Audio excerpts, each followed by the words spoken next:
बिस्मिल्लाहिर्रहमानिर्रहीम। अस्सलाम वालेकुम नाजरीन, आप यूट्यूब चैनल देख रहे हैं। मैं इमरान खान हूँ। नाजरीन, इस वीलॉग में मेरे पास सिर्फ दो खबरें हैं। एक चीज़ मैं आपको बताऊँ, ये बहुत ही बारीक वारदात है और ये कार्रवाई अब दोबारा डालनी शुरू की गई है।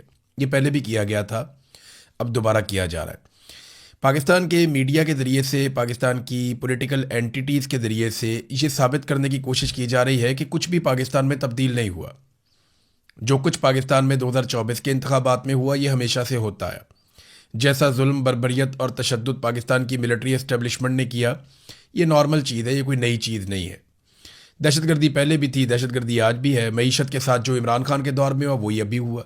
जो सहाफ़ियों के साथ या मीडिया के साथ इमरान खान ने किया, बिल्कुल वही चीज़ें आज भी हो रही हैं। ये दावा किया जा रहा है और ये एक तासुर दिया जा रहा है, लेकिन फैक्ट्स कुछ और है। हकायक जब मैं आपके सामने रखूँगा, और पहले कई मरतबा रख चुका हूँ, जब जब ये प्रोपेगेंडा किया जाता है, देखिए मिलिट्री एस्टेब्लिशमेंट अपने जुल्म को जस्टिफाई तो कर नहीं सकती, तो वो एक तरीका ये निकालते हैं कि वो ये बावर करवाते हैं कि ये जुल्म तो हम हमेशा से कर रहे हैं, तो आज आप क्यों शोर उठा रहे हैं। ये भी एक तरीका वारदात होता है ना। बहुत सारे सहाफ़ी ये कहानी सुनाते हैं कि जनाब नहीं नहीं, इमरान खान के दौर में ये चीज़ बहुत बुरी थी, नहीं इमरान खान के दौर में तो मीडिया के साथ ये हो गया था, वो हो गया था। हुआ था, लेकिन आप इस दौर के साथ मुवाजना नहीं कर सकते। ज़मीन आसमान का फ़र्क हो जाता है। देखें, समझने की बात है। इमरान खान के दौर में मीडिया के साथ बहुत कुछ बुरा हुआ जो नहीं होना चाहिए था, और वो काबिल मुज़म्मत था। और जो कुछ भी हुआ उस पर उस वक्त मैंने भी आवाज़ उठाई, बाकी सारे मीडिया ने भी आवाज़ उठाई, हम लोगों ने तब भी एहतजाज किया था। लेकिन उस दौर का मुवाजना आप इस दौर के साथ तो कर ही नहीं सकते ना, मुमकिन ही नहीं है। मैं कुछ चीज़ें आपको बताता हूँ। एक तो देखें, कहते हैं इलेक्शन चोरी हुआ तो पहले भी हुआ था, सहाफ़ियों पर सख्ती आई तो पहले भी आई थी, मईशत तबाह हुई तो इमरान खान ने भी की थी। अब ये कहते हैं इस तरह से, लेकिन फैक्ट्स आप देखेंगे, जो कुछ 2024 के इंतखाबात में हुआ, ऐसे तारीख में पहले कभी नहीं हुआ। इंतखाबी निशान छीन लिया गया, पहले नहीं हुआ। उम्मीदवार अगवा कर लिए गए, पहले नहीं हुआ। कागजात नामजदगी जमा करवाने जा रहे हैं, रस्ते में कागजात ही छीन लेते हैं, ऐसा हमने पहली दफ़ा देखा।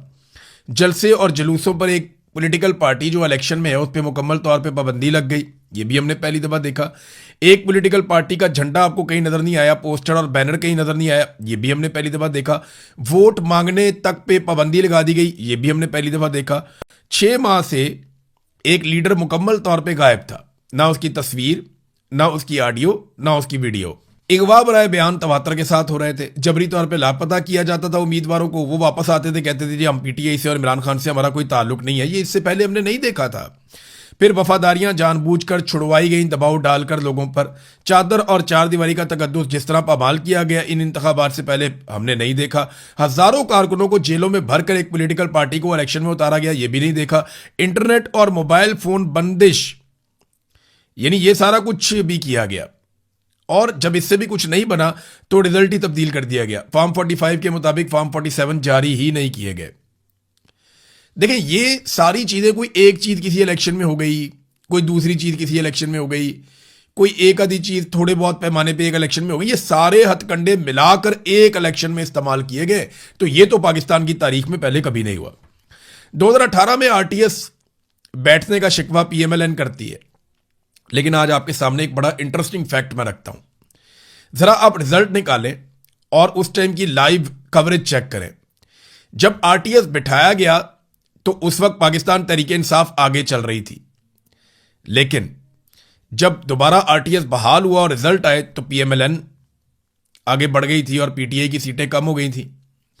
देखिए, अगर तो आरटीएस 2018 में इमरान खान के हक में बिठाया जाता, तो आरटीएस बैठने के बाद जब दोबारा रिजल्ट जारी हुए तो इमरान खान की सीटें पहले से ज्यादा होनी चाहिए थी।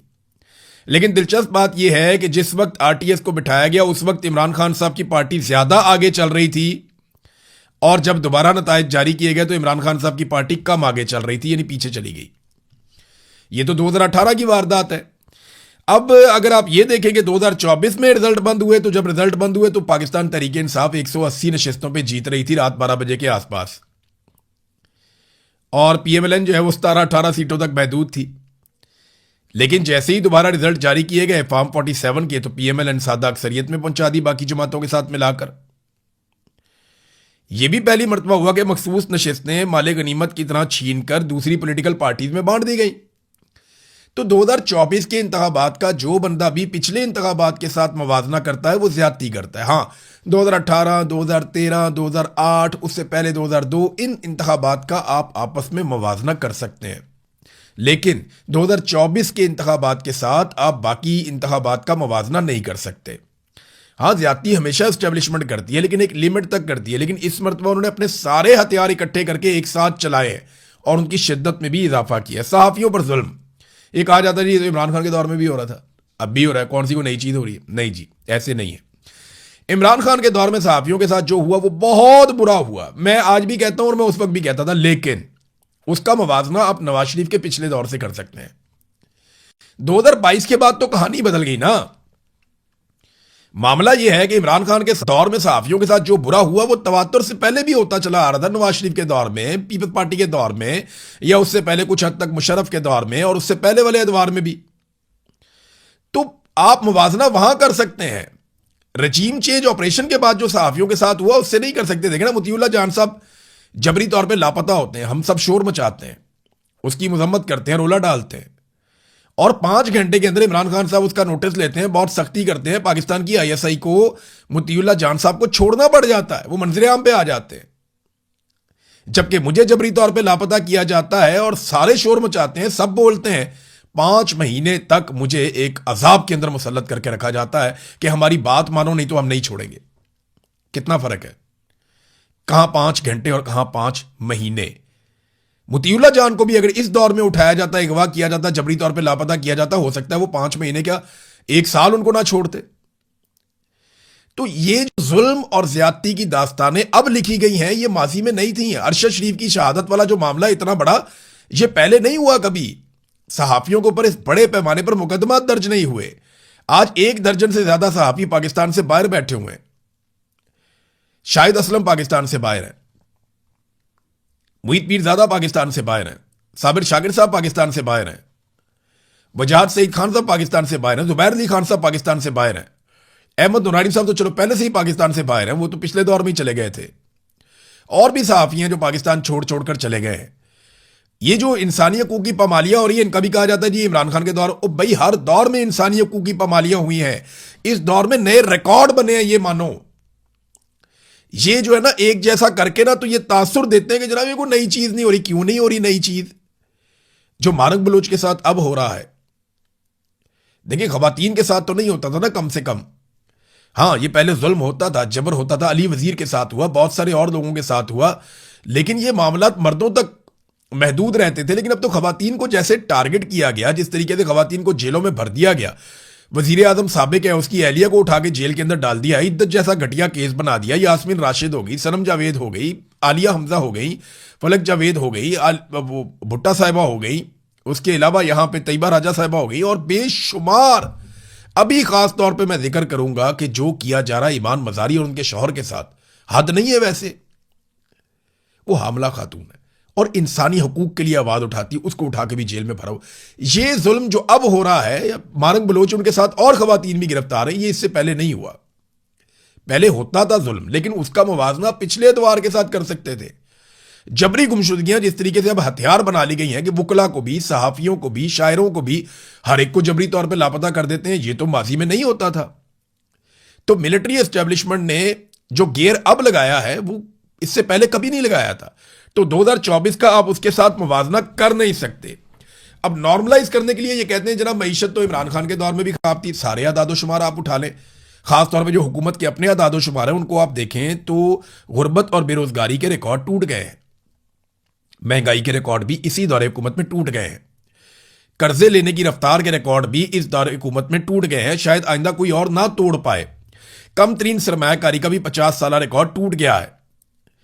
ब्रेन ड्रेन पाकिस्तान में हो रहा है, लोग पाकिस्तान छोड़कर जा रहे हैं, यहां पे भी सारे रिकॉर्ड टूट गए हैं। हालांकि एयरपोर्टों में सख्त निगरानी है, फिर भी लोग पाकिस्तान छोड़ छोड़ के बाहर जा रहे हैं। पाकिस्तान से पैसा बाहर जा रहा है। वजीर दाखिला ने खुद बताया कि $100 अरब 3 साल के अंदर मनी लॉन्डर हो गए पाकिस्तान से। ये सब हम देख रहे हैं ना। बिजली की कीमतें हों या पेट्रोल की कीमतें हों, जितने का इमरान खान पेट्रोल बेचता था उतनी तो ये सिर्फ अब लेवी ले रहे हैं, और लेवी में इन्होंने इतना पैसा ले लिया जितना इनको IMF ने नहीं दिया। तब आईएमएफ की शरायत आती थी कि जनाब आपने हमारे टारगेट पूरे करने हैं। हमेशा होता था नवाज शरीफ के दौर में, इमरान खान के दौर में, उससे पहले पीपल्स पार्टी के दौर में, मुशर्रफ के दौर में आईएमएफ टारगेट्स अपने देता था, ये आपने पूरे करने हैं। उनकी कुछ शरायत आती थी, आपको पूरी करनी पड़ती थी। लेकिन अब क्या हो रहा है, अब नाज़रीन आपका बजट ही आईएमएफ बना रहा है। आपको अप्रूवल हर चीज की उनसे लेनी पड़ती है। वो आते हैं आपके जजों को मिलते हैं, वो आते हैं आपकी ब्यूरोक्रेसी को मिलते हैं, वो आते हैं आपके सिस्टम के अंदर जिस चीज पे चाहते हैं वो मुलाकातें करते हैं, और उसके बाद वो बताते हैं कि आपने बजट क्या बनाना है और क्या नहीं बनाना। तो आईएमएफ का मॉडल तो तरक्की वाला है ही नहीं, वो तो मॉडल है लोगों को दबाने वाला, लोगों से टैक्स निकलवाने वाला, और वो फिर आप निकालेंगे क्योंकि वो बैंकिंग का एक पूरा सिस्टम है। वो मईशत को आपकी सपोर्ट नहीं कर सकता, वो आपको खुद करनी थी। दहशतगर्दी का, अच्छा एक और चीज, मल्टीनेशनल कंपनियां पाकिस्तान कितनी छोड़ के चलेगी। फॉरेन इन्वेस्टर्स जो कंपनियां थी वो तकरीबन 90 कंपनियां, कैसर बंगाली साहब ने अभी एक फैक्ट सामने रखा कि वो भी छोड़कर चले गए। बड़ी बड़ी मल्टीनेशनल कंपनियां जो पाकिस्तान के अंदर काम करती थी, आप बड़े फख्र से बताते थे, वो पाकिस्तान छोड़कर चली गई। बहुत सारे लोग बेरोजगार हो गए। ये इस दौर में हुआ, इसका मुकाबला नहीं आप किसी के साथ कर सकते। इमरान खान के दौर में कोरोना भी आ गया, बदतरीन हालतें हो गई, लेकिन आप उसका मुवाजना करना चाहते हैं तो मुशर्रफ के दौर से कर लें। इकोनॉमी में पीपल्स पार्टी या पीएमएलएन का जो दौर था 2013 से 18, उससे कर लें। ये जो अब तबाही है ये कंपेरेबल ही नहीं है, इसका मुकाबला उसके साथ कर ही नहीं सकते। दहशतगर्दी की शिद्दत में जो इजाफा हुआ है, ये पाकिस्तान में एक रिकॉर्ड टूट गया। परवेज मुशर्रफ जिस लेवल पे दहशतगर्दी को छोड़कर गया था, और उसके बाद जो एक वेव आई थी चंद साल के लिए, ये पाकिस्तान वहां पहुंच गया वापस। जितने खौफनाक दहशतगर्दी के वाकयात हुए, अब तमाम अदादोशुमार उठाकर देख लें, और पाकिस्तान की इंटेलिजेंस एजेंसियों को जितना फेलियर हुआ इस मरतबा, इससे पहले कभी नहीं हुआ। क्योंकि मुशर्रफ ने सारी एजेंसियों को सियासत में लगा दिया था, वो बर्बाद हो गई थी और पाकिस्तान में दहशतगर्दी फैल गई। अब इसी तरह जनरल बाजवा ने और जनरल आसिम मुनीर के दौर में एजेंसियां लग गई सियासी कामों पे, और पाकिस्तान में दहशतगर्दी दोबारा फैल गई। ये उसी तरफ हम वापस पहुंच गए। बीच में किसी दौर में ऐसा नहीं हुआ। हालांकि जब इन दहशतगर्दों को लाकर बसाया जा रहा था 2022 में, तो मैं ऑन रिकॉर्ड हूं, मेरे आप वीलॉग्स उठाकर देख लें अगस्त के, जुलाई के, उन महीनों के, कि मैं बार बार ये बताता रहा और खबरदार करता रहा कि दहशतगर्दों को लाकर बसाया जा रहा, और उसके शवाहिद भी मौजूद थे। लेकिन किसी ने कान नहीं धरे, सिर्फ अपने सियासी फायदे के लिए दहशतगर्दों को ले आए। अब वो गले पड़ा हुआ है, मामला इनसे हल ही नहीं हो रहा। फिर यह भी कहा जाता है कि इमरान खान उसी तरह इक्तदार का भूखा है जैसे नवाज शरीफ और जरदारी और बाकी लोग। देखें, इमरान खान ने उनसे बहुत सख्त जेल काटी है, ये आपको मानना पड़ेगा। जालमो, ये तो मानो वो 3.5 साल से ये तकलीफ बर्दाश्त कर रहा है, 3 साल से वो जेल में है। उसे जिस तरह की जेल में रखा गया है, नवाज शरीफ और जरदारी ने कभी ऐसी जेल सोची भी नहीं। बदतरीन जेल काटकर वो साबित कर रहा है उसकी लड़ाई सिर्फ इक्तदार के लिए नहीं है। अगर इक्तदार के लिए लड़ाई होती तो वो कभी अपनी असम्बलियां ना तोड़ता, वो अपनी 2 हुकूमतें अपने हाथ से ना गिराता। अगर ये इक्तदार के लिए लड़ाई होती तो इमरान खान को बार बार मौका और ऑफर मिलती रही, बल्कि हुकूमत खुद ये कहती रही कि इमरान खान बात ही नहीं मान रहा, या इमरान खान लचक नहीं दिखा रहा, या इमरान खान किसी सौदेबाजी के लिए तैयार नहीं है। एक इल्जाम लगाया जाता है कि इमरान खान ने गलत बंदे लगा दिए थे। इसमें बुजदार की मिसाल दी जाती है और लोगों की मिसाल दी जाती है। तो मेरा सादी सी मेरी बात यह है कि इमरान खान के बारे में कहा गया उसने गलत बंदे लगाए, उन बंदों ने करप्शन की, तो उसमें से कितने बंदे पकड़े हैं अभी तक? बुजदार पे इल्जाम थे ना, किधर है बुजदार? वो तो बाहर फिर रहा है। खालिद जमीर गुज्जर पे इल्जाम आते, किधर है वो? बाहर फिर रहा है। फिर टीके के ऊपर इल्जाम आते ताहिर खुर्शीद पे, ब्यूरोक्रेट पे, वो किधर है? वो तो गिरफ्तार नहीं है। जितने बाकी लोग जिन पे इल्जाम लगे इमरान खान के दौर में, वो तो सारे बाहर है। जहांगीर तरीन किधर है? वो तो बाहर है। अलीम खान किधर है? वो तो इक्तदार में है। तो भाई जिन जिन लोगों के ऊपर इल्जाम लगाए गए वो सारे लोग इस सिस्टम का हिस्सा बन गए, और इमरान खान को अकेले को उठा के उसकी बीवी को जेल में डाल दिया जिनके ऊपर कोई इल्जाम नहीं लगाया गया था। तो नाज़रीन, ये मंजन आपको बेचा जाएगा कि जनाब नॉर्मलाइज किया जाएगा, और ये हमेशा करते हैं कि जनाब ये कोई नई चीज़ नहीं है, हर दौर में होती रहती है। इमरान खान के दौर में देखें, इमरान खान को फरिश्ता नहीं है, उसके दौर में बहुत सारी गलत चीज़ें हुई और हमने उन चीज़ों को उस वक्त पॉइंट आउट किया।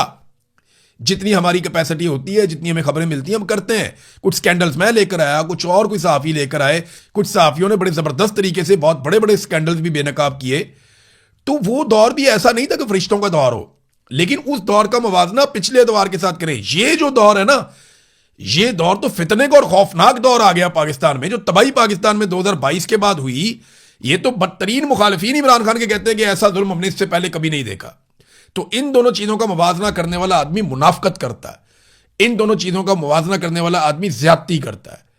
यह बात है कि पाकिस्तान में हमेशा से मीडिया के लिए हालात बुरे थे, इमरान खान के दौर में भी बुरे थे। वो दूध और शहद की नहरें तो नहीं बह रही थी, लेकिन फिर भी आज के दौर से मुवाजना करने वाले ज्यादती करते हैं। वो इसलिए करते हैं ताकि चीजों को नॉर्मलाइज किया जाए और मिलिट्री एस्टेब्लिशमेंट इस वक्त जो पाकिस्तान में जुल्म कर रही है उसको एक जवाब फराहम किया जाए। नाजरीन, डोनाल्ड ट्रंप ने मुसलमान मुल्कों को वार्निंग दी है और उन्होंने कहा जी अब्राहम अकॉर्ड पे आप नहीं आएंगे तो फिर मुआहदा भी नहीं होगा। यानी इस तरह का इसका मतलब, सादा मतलब यह है कि आपको इब्राहिम अकॉर्ड तस्लीम करना पड़ेगा। मैं ये क्योंकि हसास खबर है तो ये खबर मैं आपको पढ़ के सुना देता हूं एक NBC न्यूज़ से। और ख़बर यह है, डोनाल्ड ट्रंप ने पीर के रोज़ ये कहा कि ईरान के साथ किसी भी मुआहदे में कई इजाफी ममालिक बशमूल सऊदी अरब और तुर्की को इब्राहिम अकॉर्ड में शामिल होने की ज़रूरत होनी चाहिए। यानी वो ये कह रहे हैं कि अगर ये मुआहदा होगा तो इसके साथ ये वाला मुआहदा भी करें आप। और ये अमरीकी सालसी वाले मुआहदे ये अमेरिका ने 2020 में डोनाल्ड ट्रंप ने शुरू करवाए थे, वो कहते हैं जी वो भी करो साथ में। एक सोशल मीडिया पोस्ट में डोनाल्ड ट्रंप ने कहा कि मुज़ाकरात अच्छी तरह आगे बढ़ रहे हैं, लेकिन किसी भी मुमकिना मुआहदे को 2020 में पहले से दस्तखतशुदा मुआहदों में बढ़ती हुई शिरकत से मशरूत किया है। कि जो अब्राहम अकॉर्ड का मुआहदा है उसमें कुछ लोगों ने पहले से दस्तखत किए हुए हैं, उसमें मजीद लोग शिरकत करें तो फिर हम ईरान के साथ एक मुआहदा कर लेते हैं। यानी अब वो इसराइल को तस्लीम करने के मामले के ऊपर शर्त लगा रहा है डोनाल्ड ट्रंप के हम ईरान के साथ मुआहदा कर लेते हैं, अमन आ जाएगा, लेकिन आप इसराइल को तस्लीम करें। दबाव ज्यादा किन मुल्कों के ऊपर डाल रहा है? उन्होंने सऊदी अरब और कतर की तरफ इशारा किया कि वो ममालिक हैं जिन्हें फौरन दस्तखत करने चाहिए। यानी सऊदी अरब और कतर से तो बड़ा सख्त डिमांड डोनाल्ड ट्रंप ने किया कि आप फौरन अब्राहम अकॉर्ड के ऊपर दस्तखत करें। इसके बाद पाकिस्तान, तुर्की, मिस्र और उर्दन, बहरीन और मुत्तहिदा अरब अमारात के उन्होंने नाम लिए, जबकि इनमें से मिस्र, उर्दन, बहरीन और UAE ये पहले ही जो तस्लीम करते हैं, हम सब जानते हैं कि वो पहले से ही 2020 में इस मुआहदे में शामिल हो चुके हैं। बल्कि इसके अंदर कुछ और ममालिक भी शामिल हो गए थे, जिनमें सूडान भी है, जिसके अंदर कजाकिस्तान भी है, जिसके अंदर एक मुल्क जो है वो मराकश भी है। तो ये कुछ ममालिक पहले शामिल हो गए थे। तो डोनाल्ड ट्रंप ने अब ये कहना शुरू कर दिया, सऊदी अरब का तो मुझे बहुत मुश्किल लगता है, पाकिस्तान का भी मुश्किल लगता है। पाकिस्तान का इन्हिसार इस बात पे है कि अगर सऊदी अरब अब्राहम अकॉर्ड का हिस्सा बन जाता है तो फिर पाकिस्तानी हुक्मरान जो है और एस्टेब्लिशमेंट इस डिबेट को छेड़ेगी कि जनाब क्योंकि सऊदी अरब ने कर लिया तो जब अरबों को एतराज़ नहीं है तो हमें क्या एतराज़ है, हम तो अपने भाइयों के साथ खड़े हैं। तो ये फ़लस्तीन की बेहतरी के लिए, एक नए मुस्तकबिल की तलाश के लिए और फ़लस्तीनी रियासत के क़याम के लिए हम इसका हिस्सा बन रहे हैं। लेकिन देखें, जब आज से 6 साल पहले बाकी ममालिक ने इस पर दस्तखत किए तब उन्होंने भी यही कहा था कि फ़लस्तीनी रियासत का क़याम अमल में आएगा। लेकिन उसके बाद फ़लस्तीनियों का इतना बड़ा कत्लेआम हुआ कि लगभग 1 लाख फ़लस्तीनी शहीद कर दिए गए। तो इस बात की तो कोई गारंटी नहीं है कि फ़लस्तीनी रियासत का क़याम अमल में आएगा। लेकिन अगर इस अब्राहम अकॉर्ड के ऊपर दस्तखत हो गए तो फिर उसके बाद इसराइल की जो पोजीशन है वो काफ़ी मजबूत हो जाएगी। और डोनाल्ड ट्रंप ये चाहते भी हैं क्योंकि उनके इसराइल के साथ शानदार ताल्लुकात हैं। इसराइल को कभी भी ऐसा ज़बरदस्त सदर वाइट हाउस में शायद मैसर ना आया हो, और हो सकता है आइंदा भी ना आए, जैसा डोनाल्ड ट्रंप ने उनके लिए खिदमात सर अंजाम दी हैं। और डोनाल्ड ट्रंप ये चाहते हैं कि इसराइल ज़्यादा मजबूत हो, ज़्यादा महफूज हो और उसको ज़्यादा लोग तस्लीम करें। अब तक के लिए इतने, अपना ख्याल रखिएगा, अपने चैनल का भी। अल्लाह हाफ़िज़।